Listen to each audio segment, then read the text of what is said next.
Calcium 40.078, scandium 44.955 to end, so on. तो ये मेरा वर्ल्ड रिकॉर्ड है जो अभी मैंने अटेम्प्ट किया था, और ऐसे बहुत से रिकॉर्ड्स हैं जो मैंने बनाता चला गया। कंट्रीज का डेटा, उनकी पॉपुलेशन, इवन वर्ल्ड के कितने कंट्रीज हैं, किसी कंट्री की कितनी स्टेट्स हैं, उस तरफ जा रहा हूँ। तो धीरे धीरे शौक सा है और कुछ खास नहीं, क्योंकि मैं शुरू से स्टूडेंट से डील करता रहा हूँ, तो मेरे दिमाग में एक ही क्यूरियोसिटी थी। मैं रिकॉर्ड भी बना रहा था, तो मेरे एक अंकल है, वो कहते हैं आप ये सब करते क्यों? मैं कहा मैं स्टूडेंट्स को सिखाना चाहता हूँ, क्योंकि सबसे बड़ी दिक्कत याद करने की है। तो हमें भी दिक्कत रही, तो क्यों नहीं इसके ऊपर मास्टरी करें। तो इस कोशिश में फिर उन्होंने कहा कि आपको लोगों को पता कैसे चलेगा कि आप सिखाते हो, उसके लिए रिकॉर्ड बनाइए। फिर वही मैं लेथार्जिक था, बनाऊं ना बनाऊं, बनेंगे नहीं बनेंगे। एक बार रास्ता खुला, आज भी मेरे 8 रिकॉर्ड्स तैयार हैं। कभी भी मौका मिले, कहीं भी जाता हूं, अहमदाबाद गया वहां बना दिया, यूनिवर्सिटी में गया वहां बना दिया, तो 8 रिकॉर्ड और भी तैयार है। मुझे सिर्फ एक हफ्ते का नोटिस चाहिए, वो बन जाते हैं। आप भी ये सब कर सकते हैं जो मैंने आपको बताया, अगर उसको फॉलो करें। मैं ऑर्गेनाइजर से पूछना चाहूंगा टाइम कितना मेरे पास बचा है सर, आप बताएंगे? 20 मिनट है। तो उसके बाद हमारे पास नेक्स्ट जो चीज आती है वो है कि अरे यार, ये जो चीज मैं बताने जा रहा हूं आपको, शुरू में मैंने कहा था कि आज जितने भी यहां पे लोग बैठे हैं, इन सबको मैं एक ऐसा मेथड बता के जाऊंगा कि आप सबके सब अपनी पढ़ाई के आवर्स को कम कर पाएंगे और परसेंटेज बढ़ा पाएंगे। अब क्योंकि मेरे पास 20 मिनट बचे हैं, मैं उस पॉइंट पे आता हूं। उसके लिए आपको मेरी टेक्निक सीखने की जरूरत नहीं है। मैंने आपको शुरू में बताया there are 3 independent methods to increase your memory. 3 method कौन से हैं? सबसे पहला मैंने बताया कंसंट्रेशन, उसकी प्रैक्टिस करनी है आपको। कंसंट्रेट।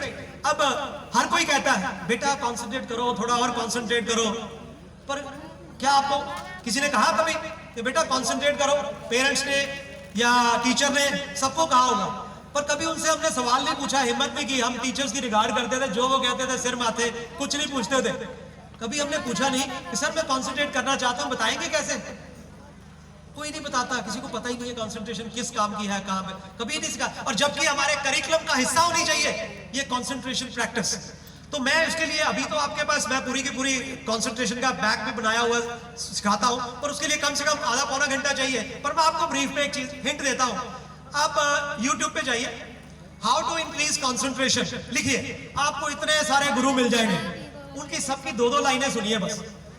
जो आपको वाकई ही अच्छा लगे कि दिल से बोल रहा है। ऐसे नहीं है कि आप मेरे YouTube को लाइक कीजिए, सब्सक्राइब कीजिए, 15 मिनट उसी में खराब कर दिए। ऐसा कोई शुरुआत करे ना, उसको बंद कर दीजिए। मैं भी बंद कर देता। जो सीधी मुद्दे की बात पे आए कि कंसंट्रेशन ऐसे करनी है और आपको विश्वास हो, उसको फॉलो कर लीजिए। कोई गलत नहीं है, कोई सही नहीं है। मैं इलेक्ट्रॉनिक्स पढ़ाता रहा, मुझे बच्चे आके कहते हैं सर मैं इलेक्ट्रॉनिक्स में कौन सी किताब पढ़ूं? सबसे पॉपुलर किताब इलेक्ट्रॉनिक्स में है मेल्विन लीच। मैं उनको कहता था बेटा ऐसे करो, ये 4 किताबें स्टैंडर्ड की हैं, तुम्हें थोड़ी बहुत तो इलेक्ट्रॉनिक्स आती है ना, आप हर सब्जेक्ट में ये अप्लाई कीजिएगा। थोड़ी बहुत इलेक्ट्रॉनिक्स आती है, जो टॉपिक आते हैं इन 4 किताबों में पढ़ लो, जिसमें तुम्हें मजा आए ना। मजा वर्ड। अभी ये नितिन सर बैठे हैं, ये कह के गए थे आपको क्या आता है, आपको क्या भाता है, और बाजार आपसे क्या चाहता है। बहुत बढ़िया बात की इन्होंने, और बात वही, तरीका डिफरेंट कि आपको क्या भाता है। भाता वर्ड में सब कुछ था, आप उसको गौर से देखिएगा। इन्होंने कितना बड़ा मैसेज दिया था। आपको क्या अच्छा लगता है, आपको किस चीज में मजा आता है, वही आपको टॉप पे लेके जाएगा। बाकी तो आपको नौकरी तक तैयार करेंगे, एक एवरेज लाइफ के लिए तैयार हो रहे हैं आप। पर अगर आपको इस लेवल पे पहुंचना है तो भाता वर्ड पे फोकस कीजिएगा। आपको क्या अच्छा लगता है, किस काम में आप घंटों लगाते हैं और आपको पता ही नहीं चलता।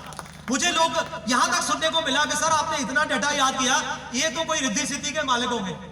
वो तो उनको लगा ये इंसान कर ही नहीं सकता। क्यों? क्योंकि मैंने घंटों लगाए, पर मुझे आज भी नहीं याद कि वो घंटों मैंने मेहनत की थी। मैं तो एंजॉय कर रहा था, out of excitement I was doing, और ये सब कुछ हो गया। तो इसी तरह से आप भी किसी ना किसी प्रतिभा के मालिक हैं, उसको ढूंढिए। मैं जितने भी बच्चों से मिला उनके पेरेंट्स से यही बात की है कि आप सिर्फ इसके ऊपर ध्यान रखिए कि ये बच्चा घंटों काम करता किसमें करता है। फिर बाद में आपने किंतु परंतु नहीं करना।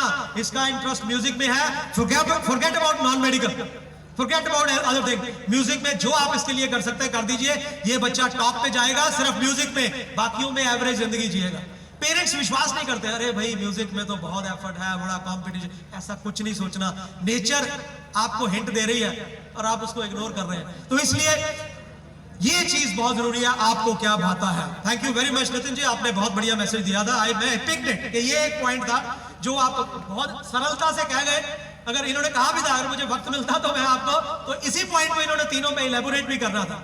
तो ऐसी ऐसी महान शख्सियतों से मिलने का मौका मिला यहाँ पे आके। तो मैं जो बात कर रहा हूं कि कैसे आप अपनी पढ़ाई के टाइम को कम कर सकते हैं और परसेंटेज को बढ़ा सकते हैं, उसके लिए आपको एक एबिंगस कर्व के बारे में बताता हूं। एबिंगस कर्व क्या होती है? हमारे ब्रेन में जो डेटा हम फीड करते हैं वो, अभी सपोज मैंने क्लास लगाई, एक क्लास लगाने के बाद एक टॉपिक मेरे को समझ आ गया, मेरी आंखों में चमक आ गई कि टॉपिक समझ आ गया। अब अगली लाइन ध्यान से सुनिएगा, डोंट लेट इट गो, इसको जाने ना दो। टीचर ने 40 मिनट लगा के आपको एक टॉपिक सिखा दिया है, आपकी आंखों में चमक आ गई है, अगर आपने इसको जाने दिया तो पेपरों के नजदीक जाके फिर आप 40 मिनट छोड़िए, टीचर का तो तजर्बा है, आप उस काम को 1.5 घंटे में करेंगे। You are wasting your time, ये टाइम वेस्ट होता है। तो इसको पढ़ने के बाद कब तक टिकाना है, यहां पे कब तक टिकना चाहिए? कम से कम एग्जाम तक। तो एग्जाम तक टिकाने का मतलब क्या है? How to take data from short term memory to long term memory. ये एक सिंपल सा फंडा है। इसके लिए कंसंट्रेशन की प्रैक्टिस तो करते रहिएगा। टेक्निक्स चाहे ना भी सीखिए, कोई अगर मेहनत नहीं करना चाहते तो कोई बात नहीं, पर ये चीज आपको जिंदगी में अप्लाई करनी है। मैं इलेबोरेट करके बताने जा रहा हूं कि कैसे होगा ये। तो आपने जो भी टॉपिक पढ़ा, अब एबिंगस कर्व क्या है, आज टॉपिक पढ़ा, मुझे 100% वो टॉपिक क्लियर हो गया।